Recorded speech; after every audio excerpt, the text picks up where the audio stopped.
Welcome to Big Blend Radio's Food, Wine, and Travel Show, where we go across country and travel the world with members of the International Food, Wine, Travel Writers Association. Let's go. Welcome, everyone. You know, every third Monday, we get to chat with travel writers who share their experiences around the world. And today we get to welcome back Sucheta Rawal. She is an amazing travel writer. She's an award-winning travel writer. She's a speaker. She's an author of a children's book series she's going to tell us about. She's a founder of the nonprofit Go Eat Give. And I encourage you to go to her website. It's linked in the episode notes, suchetarawal.com. And today she's going to tell us about a cruise she did from Cape Town to Ghana. I mean, that you went to Cape Town. Number one, it's just one of my favorite cities on the planet, but I've never thought of cruising up the west coast of Africa, which you did. So we're excited to hear about that. And everyone, again, there's a link in the episode notes to Sucheta's newsletter where you featured your just like an overview of what you experienced. It sounds like you had a magic time. I sure did, Lisa, and thank you so much for having me again on your show. Actually, I'm not a big cruiser, but this particular itinerary really attracted me because, like you said, you don't hear of a lot of cruises that are going along the west coast of Africa. And I've traveled to Africa many times, maybe been to about 20 countries, but these were covering some other countries that I did not have an opportunity to go to so far. Well, I know it's interesting because, I grew up in South Africa in my teen years, Kenya when I was younger. And, there's always something going on in Africa. And I remember Angola, there was drama when we were living in South Africa. But so going to Angola was kind of not a thing we did, but now it seems to be changing up a little bit because it has had issues. But you got to go to Angola, which is a place I would like to go and check out because there's some, there's part of the Delta is connected, like the Okavango Delta for the Botswana area. So yeah, was that it? Have you been to Angola before this cruise? No, actually, this was my first time. And Luanda, the capital, I felt like I was in Portugal. Like it's Really? so Yeah. European city, and all the architecture is very well maintained. So it's, you see a lot of squares and domes and pink buildings, palm trees along the coastal ways. So I really felt like I was in Europe in Luanda. And they also have a brand new airport with international connections. So the city is really coming up. And I think Angola as a destination is definitely something we need to look for. So you started out in Cape Town, right? Did you get to spend some time before you got on board? I mean, this cruise ship, Crystal Symphony, what a good name, right? Sounds like you had a good time on board as well as getting off and seeing these different countries. But did you get to play in Cape Town a lot? I Or at least did. spend a couple So days? yes, I Yeah. spent a couple of days in Cape Town and I've been there many times before. So not a new city to me, but I love just walking around V&A because you have so Mm, many artists, local artists and musicians and handicrafts. So it's a very easy town to move around.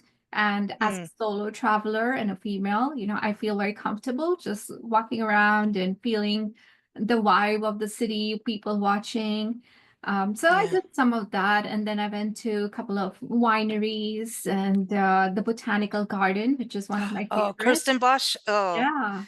oh man, that's awesome. So, but it's a cool thing to think about too with cruises and going through Africa as a woman traveler. A lot of times people will shy away from that. So, did you feel safe going on this cruise? And when you were there, was it safe going through all these different places? Absolutely. I think one of the reasons I picked this itinerary is because I was going to be traveling solo, and being with the cruise passengers and having those organized tours from the cruise Mhm. ship, it allowed me an opportunity to get off the ship and do a lot of things and see the cities, which normally I'm an independent traveler. So when Mm. I'm in other places, I'll just get off the ship and start walking and maybe hire a local tour guide to take me around. But in these countries, I was not sure how to navigate. So having that organized tours from the cruise was much easier. And they were not very large. We had only like 220 passengers on board. And everybody was Mm. divided up when they wanted to do a excursion was maybe 20, 30 people. So it was Okay. intimate, yet very safe and very easy to get around. So where are some of the destinations on this cruise that were new for you when you started going up the coast? Yeah, a lot of them were new to me, Lisa. I've been to South Africa before, but I haven't spent a lot of time in Namibia. So Walvis Bay, which is right on the shore, it is a beautiful area, some of the highest sand dunes in the world. I went 4x4 there. Then I also took an aerial tour over Namibia and saw the beautiful desert landscapes. Then, of course, Angola, in Luanda, being in the city, and then also going out in the desert of Angola, where Mm, when hiking there's the beautiful ancient carvings and sites that kind of reminded me of Utah's national parks, with the arches and the rock formations. São Tomé and Príncipe, that was a new country. I actually was doing some research about it just last year for another story. I was researching, but I didn't know anything about this country until recently.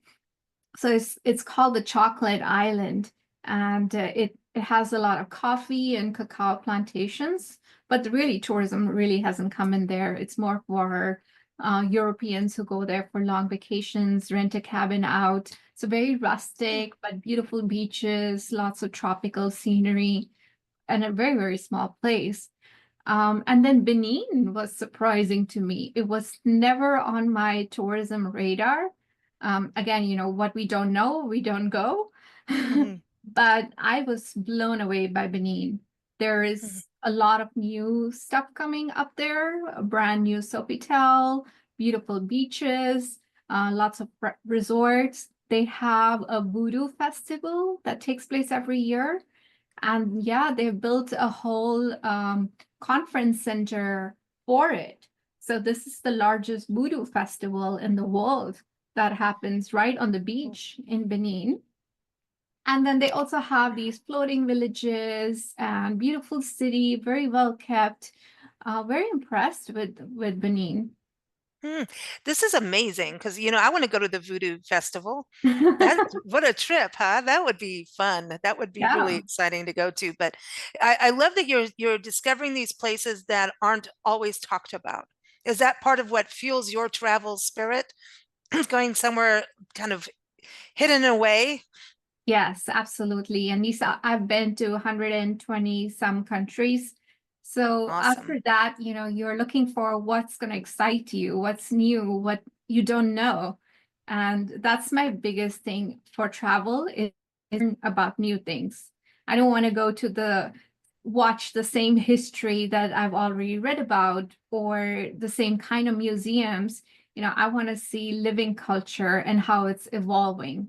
So I'm Mm. always looking for destinations, countries, or even small towns that have something new to offer. Now, having going on these excursions, they're just like that. Like what we do as travel writers, it's like a media trip. It's like, here's a little glimpse, it's a familiarization. Are you looking at going back to any of these countries having done this cruise? Absolutely. I think definitely going to go back to Benin, Mm, especially seeing that how their tourism is right now developing. I think within the next few months, they will have even new hotels and new products. So mm, this definitely, like you said, it's a little flavor off of what's going on, but then gives you an idea of where to come back to and have a deep dive. I also mm, want to go back to Namibia and maybe do a mm, self-drive cross-country trip. mm. So I was thinking about it, but now this is kind of like pushed me into planning it for next year.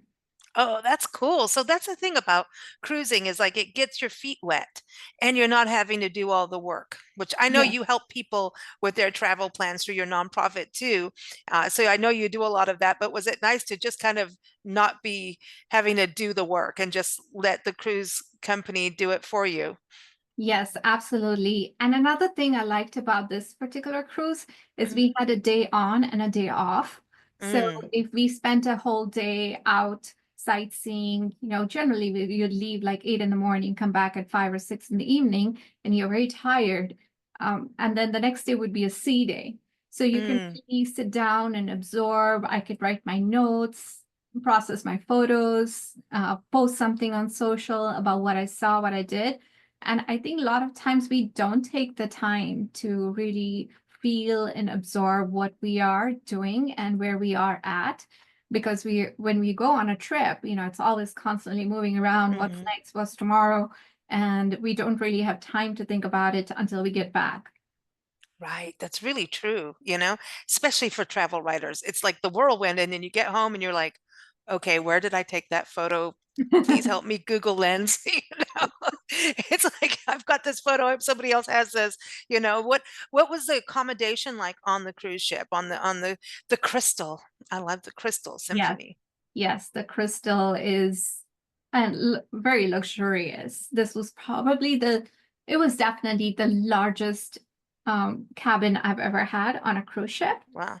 Yes, and it had double balconies, a living room, What? and a A double bedroom. balcony? Yeah, one for the bedroom and one for the living room. You had a Um, living room? yeah, it was like a little sitting area where you can Nice. have a cocktail table and a little bar or can work there. Yeah. And the bathroom had two doors to come in. I've never seen that on a cruise ship. Generally, Wow. they have these tiny bathroom doors you're trying to Yeah. squeeze through in. This one had two doors and the best shower I've ever seen on a ship. I mean, maybe in a hotel too, because you normally go into Wow. those spa showers, right? Where they have a big, large head and then something on the side. Hmm. Usually after a spa, you could get those. This was inside my cabin. Amazing showers. And also Wow. they were very eco-friendly because it's not like the ones you turn the tap on and wait for it to get warm. It was just a press of a button and the Oh, water that's great. starts at the temperature that you wanted. Oh, that's nice. I think that's important with cruise ships. I think they're trying to, they've had to really, change up how they go at sea. And I think they are doing that. I don't know. I know you don't cruise as often, but Mhm. were you glad to see the actual sustainability start to come into play, which I Yes. think is important. Yeah. Yeah, I'm seeing more and more of that everywhere. I don't think I've taken a cruise in the last 6 years that has not addressed sustainability. Starting with no bottles, no plastic water bottles. I didn't see that Mm, anywhere on the ship. Everything is recycled, reused, no food waste. Even the buffets were very limited in time. So it was mm, hour and a half for lunch, so it's not like sitting there all day and they're not constantly replenishing the food. okay. And most of the food was a la carte served, and you need reservations so they can plan ahead on how many people are coming. So I did like that, what they were, Mm. a lot of the cruises I feel like are doing that more of it now. Now, when you had the day at sea, did they have entertainment, or sometimes they do workshops? I have a friend who just came back from a 3-week cruise ship and she was a speaker on the cruise ship. And I'm like, Mhm. and you only gave like 8 talks through 3 weeks and you went all over the place. She goes, Yeah. yes, I have a great career. I'm like, that's fantastic. I actually met all the speakers on this sailing. So we had five, six of them. And like your friend, they were just there to speak and share their information. A lot of them are retired and they Mhm. were ex-professors. So now they want Ah, to just sail anyway. They want to take a vacation and they get to speak about the destination. So we had somebody who was talking about he was a naturalist and he would point out the wildlife that we would spot along the way. And on sea days, you'll come to the top deck and point and look for whales and dolphins. And he'll talk oh, you through all the waters and their habitats and how the whales migrate. And he does this year round on different ships. So he just follows the whales and the dolphins everywhere. well, what a nice life on that too. Well, I love that part. Did you see whales and dolphins as you were going? Did you see any wildlife?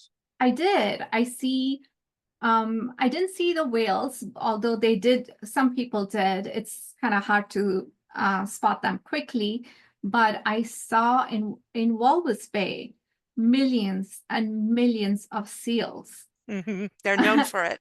Yeah. Yeah. And I didn't think that they would be so many and they would come so close to us. But this kind of felt like the Galapagos Islands, they were Cool. totally oblivious to the humans. There are so many of them.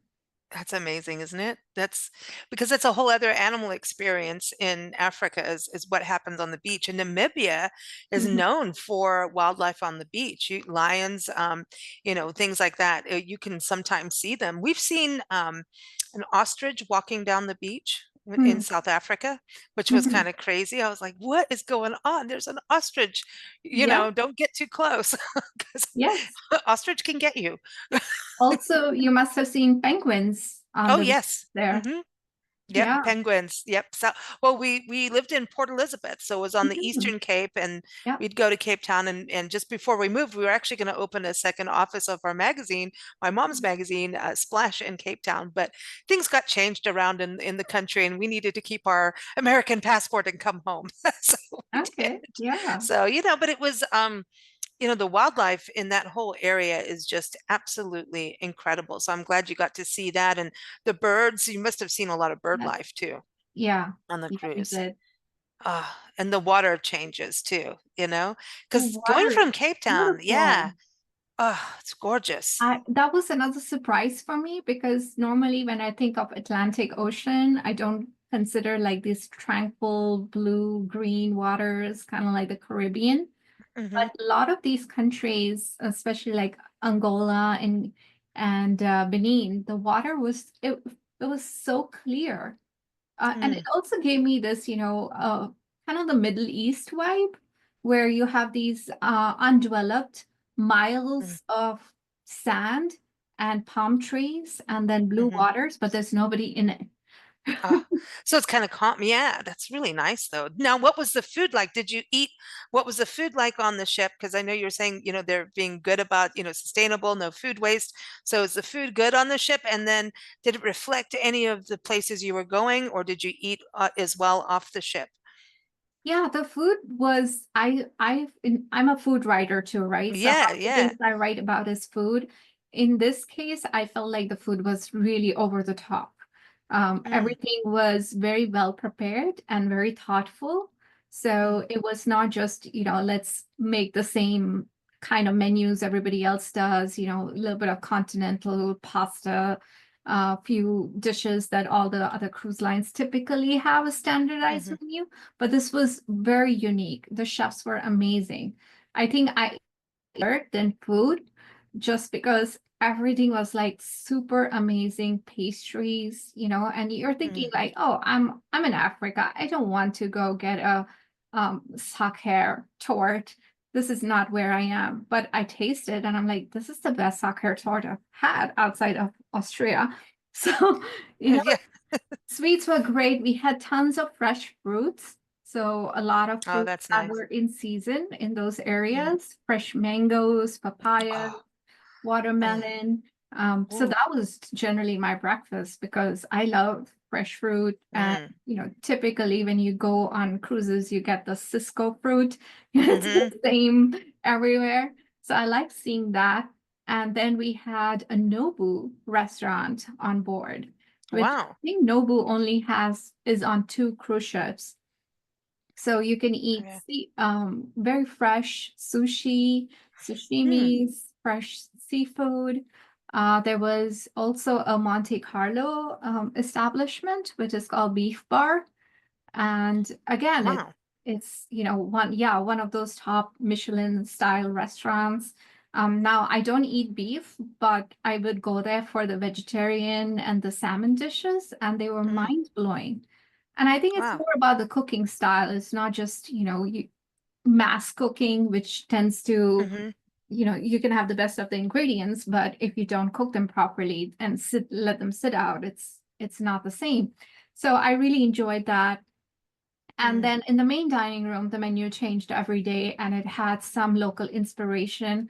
Um, Unfortunately, the places we were traveling to are not very familiar to the staff for their cuisines. This okay. is the first time they are going through those waters.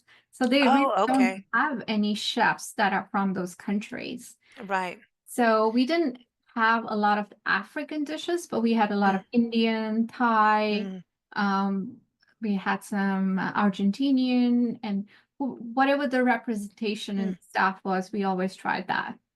Oh, okay, that's cool though. I mean, but so you're going on the, the actual debut of this, going out there in the first time, and it sounds like it was a luxurious float, you know, Yes. up the west coast of Africa. But did you eat off the ship in any of the Yeah. countries? Yeah, Hmm. we had some of the tours where we would go to a local restaurant and they organized food, meals for lunches for us, and we did get to taste some of the local jollof rice, the grilled Mm. fish, which is from those waters, plantains, cassava roots. So yeah, we did get a Oh. flavor. Now, also, there's this threat of cholera in Hmm. Angola, so the cruise ship has to make sure that the place they are taking us to meets their safety standards. They don't want any passengers to come Mm. back on board and bring something with them. I think it's challenging when ships Yeah. try to go to places that have not seen cruise passengers come through before. Wow. So this is really exciting. You had to kind of pinch yourself a little bit going on this in a way to be kind of at the beginning of something for tourism. And Africa as a continent thrives on tourism. It's such an important factor for it, everywhere. I mean, South Africa to me is very hospitable for tourism. They Yes. really knew it. And sometimes I think our country can learn something from Africans' hospitality because they really understood how important, this merging of cultures and just that kind of like how, to me personally, tourism, when it's done right, when it's got integrity to the cultures and to the nature areas, right, and the history, when we do that and we do it responsibly and responsibly to everything, right, I think it's one of the most important economic movers in the world for Absolutely. everywhere. I And couldn't I agree think we forget more. it sometimes. we Yes. we really do. And so I always like, when I go back to thinking of how Africa was, they just, I don't care what country or community, it was always, there was some pride somewhere, Mhm, about mhm. showcasing what happened and sharing, some of the history, whether it was good or something people didn't really want to know, they still shared it. Yes. So there's just a Yeah. lot you can gain from travel like Lisa, that. what you said about hospitality, I totally see that. I feel like Hmm. every American should, working in the hospitality space, should go and spend a couple of weeks training in a hotel or airline or a restaurant in Africa because see everything they do it is from their heart. It's yes, it is an income, it is a job, but they don't look at it that way. Everything they do, the way they treat you, the way they welcome you. Like even in Johannesburg airport, when I land there and first thing I do is go to the bathroom and the bathroom attendant would say, "Oh, welcome to my office." And just smile at you. Like, of course, they're expecting something, but where would you get that service anywhere in the world? They're very pride, like that's pride and proud of it. They're proud of their place, and it's taken a lot to get there too, to open up to tourism. And even then you could be out in the middle of the bush and, not be a real touristy place. People are still like excited to show you something about their life. Mhm. I think for them, they're sharing their life with you. That's Yes. how they look at it, I believe. And yeah, the hospitality is just second to none. It really, really is. And it's exciting. Yeah, I think anyone I agree with you. Everyone should go over there and train. Yeah, I like that. We're going to get comments on this. I know we are. We're not being mean. We're just saying, we're just saying, if you go, you'll know what I mean. So I wanted to touch on the fact that you've been to so many countries. What was your start in this? Like, what inspired you to start traveling? Because I know you do a lot of solo travel and you speak on it. It seems to me that travel has really opened up many doors for you in your career. Absolutely, Lisa. And growing up in India in a very small town, I Mm-hmm. never had the opportunity to travel. I Mm-hmm. was living with my grandmother at the time, and she would tell me stories about her travels. So back in the 60s, when she was younger, she would just go around the world. And this is not backpacking. She would stay with hosts and do more of the local experience. But Hmm. back in India at the time, we didn't have foreign currency. So she was only allowed to get like $8 sometimes from the banks in India. And this is before credit cards and travelers' checks, right? So Oh, wow. $8 Yeah. cash in For your American pocket. Express. Yeah, exactly. And she would travel with that. And she became so ingenious. She would carry trinkets with her, bring souvenirs. So when she would go to a restaurant in New York, instead of giving them 15% tip, which she didn't have money for, she would Mhm. give them a pair of earrings. And Oh, they loved it.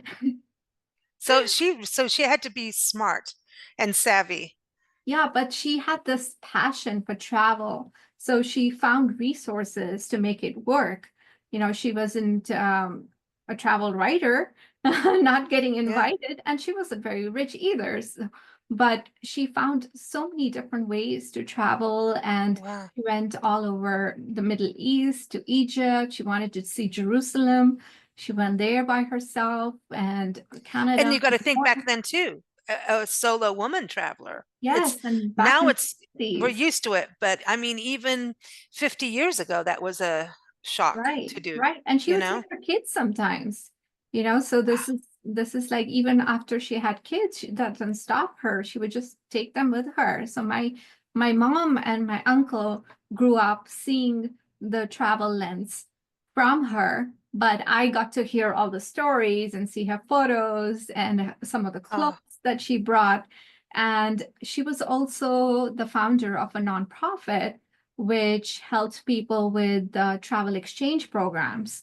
So we were okay. a host family in India, and we would get visitors from all over the world who would come and stay with us.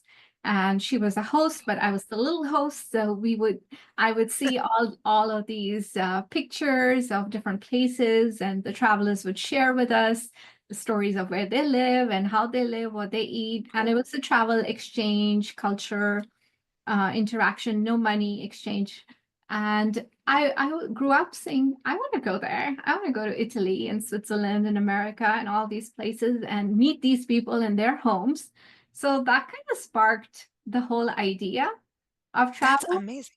Yeah. That's amazing. Like your background, growing into it, it's and look at now you've got your nonprofit too. So did that kind of, it seems like you want to have a way for education to be a big component, not just as a food and travel writer and speaker, you're doing like nonprofit work too with your children's books too, right? Yes, yes. That has a Everything is cat. about travel and education. Exactly. It's my cat. My grandma was also big into having cats as pets.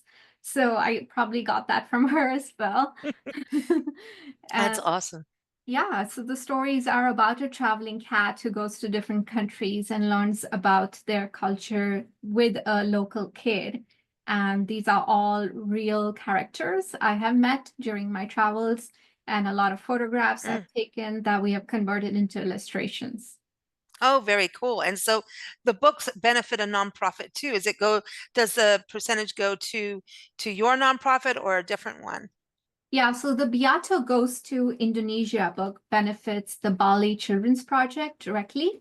So they Okay. are another separate nonprofit that's actually Hmm. parent is in New York that helps kids who are often on the streets to get education. And then my nonprofit, Go Eat Give, also raises money for them. And then when we take people on tours to Bali, then they are able to support the charity by bringing donations, volunteering their time, or just we Mm. do a direct financial contribution. Wow. So what does the nonprofit do for these children? So we actually find these kids who sometimes don't have parental supervision or means to go to school, and we enroll them in the school program. So provide them Oh, everything cool. from parental care if they need it, a place to stay, housing, food, uniforms, bikes, Wow. everything till the age of 18. I personally have two sponsored kids that are about to graduate who I found very randomly. It was Mm. my taxi driver, I was by myself traveling before my group arrived, and the driver said, "Well, don't aren't you the lady who comes here and helps kids in Bali?" And I said, "Yeah, I do." And then he's like, "Let me tell you about these kids who are living in my village."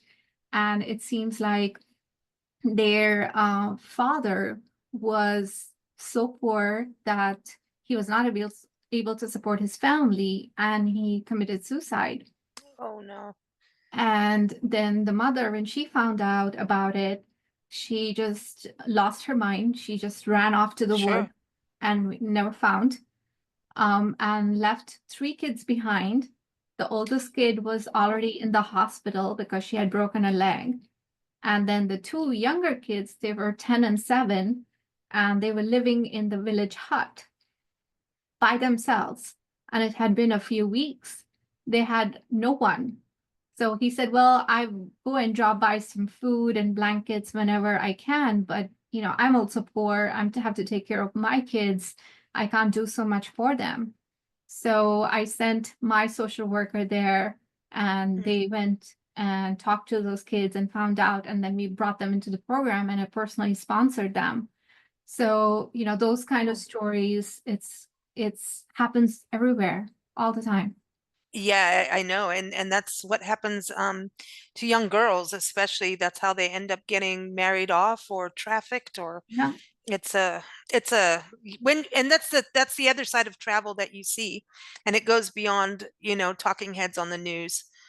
And you understand the stories in a deeper way when people make decisions without going to a place and immersing themselves in a culture. You don't really get the full story, and decisions get made that aren't always the best, Yes. Yeah. because you have to understand that culture. You And have to, yeah. And I can't communicate directly with them because they don't speak English. I don't speak Balinese, mm, so it's better to go through an organization that is local, established, has mhm, trust, that I trust, but also the local people trust. And yeah, then you can always channel your funding through them and have, mm, I talk to the executive director, I see what they need, but I'm not directly saying, use my money in this way. I just say, whatever you need, it's your decision. yeah. Oh, that's cool. I love that you're doing that. So everyone can find all these projects that you do on your website. It's Yeah, a lot of projects. there are a lot of projects. Every country has a different one based on their Mm, needs and organizations I have been connected to. So if mm. you are interested in working with women in India, or with children in Bali, or with farms in Cuba or Mexico or Italy, Oh, we wow. have different kinds of projects too, depending on your interest. And I try to match people to what they're passionate about and how they can support the community Mm, even when they're traveling for vacation, even if they don't want to go and volunteer, but they want to make sure that all the money they spend in tourism is invested directly into the community, where you're not just going online and paying for a package mhm. tour and not knowing where that money is going into. Ooh, that's such a good point. Yeah, that goes beyond that's like transformational travel and regenerative travel that we've all heard about. But transformational travel is, when we give, we receive far more than the recipient. We Yes. really do. And so when you're traveling, if you're able to touch a life of someone in a positive way, that's going to transform you, transform them. And then if you're helping them, like you're talking about the youth that are going and graduating now, I mean, that's amazing. Mhm. That's regenerative because they're going to be educated and touch other people's lives. So it's a beautiful thing. I love that you're doing that with travel. That's Thank you. fantastic. That Thank is you. very cool. But like you Yeah. said earlier, travel is the what makes us thrive as a global economy. So this Hmm. is a very small part you can do. You're gonna travel anyways. Why not make it more meaningful? Mm, agreed. Agreed. Well, thank you so much. Now, are you going to go on the IFTWA conference and the International Food Wine Travel Writers Association? We do these shows every second Tuesday, second Friday, and third Monday, and they're gearing up for their next annual conference, which is Lafayette, Louisiana. Do you think you're going to make it for that?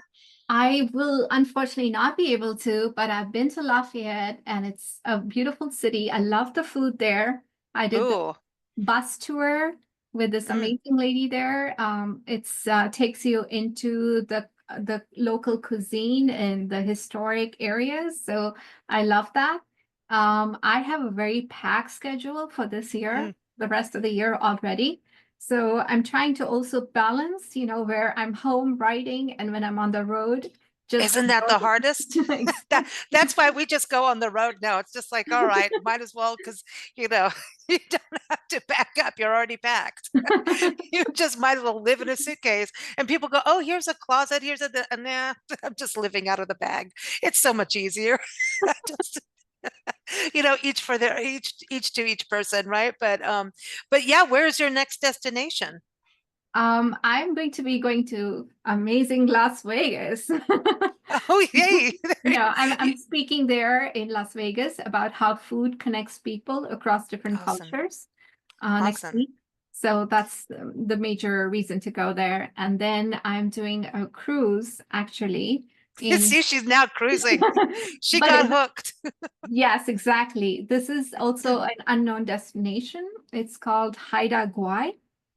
Huh. It's in the northern part of Vancouver Island, and Oh. it goes to this indigenous First Nations lands Mm-hmm. that are not accessible by any other way except by boat. And I'm going with Maple Leaf Adventures, Mm. and it's a very small boat. I think they have 6 or 10 rooms. So Wow. it's going to be complete opposite of the Crystal ship, right? There's no Broadway shows and no Michelin restaurants. But Very basic. authentic though. This is gonna, but that's still up your alley. I know that from our last conversation. It's you can go either way. Let's have that real thing. Right, When you've right. been to over 120 countries, you've got to start like, all right, we need something different, So that's fantastic. Well, thank you so much, Sucheta. It's really good to have you on the show. Everyone, the links are in the episode notes, including for IFTWA, the International Food Wine Travel Writers Association. That's such a long name, but they couldn't, there's no point in making it shorter. It's perfect as it is. It is. Thank you. Travel Thanks, safe. Lisa. Thank you, Lisa. You as well. Thank you.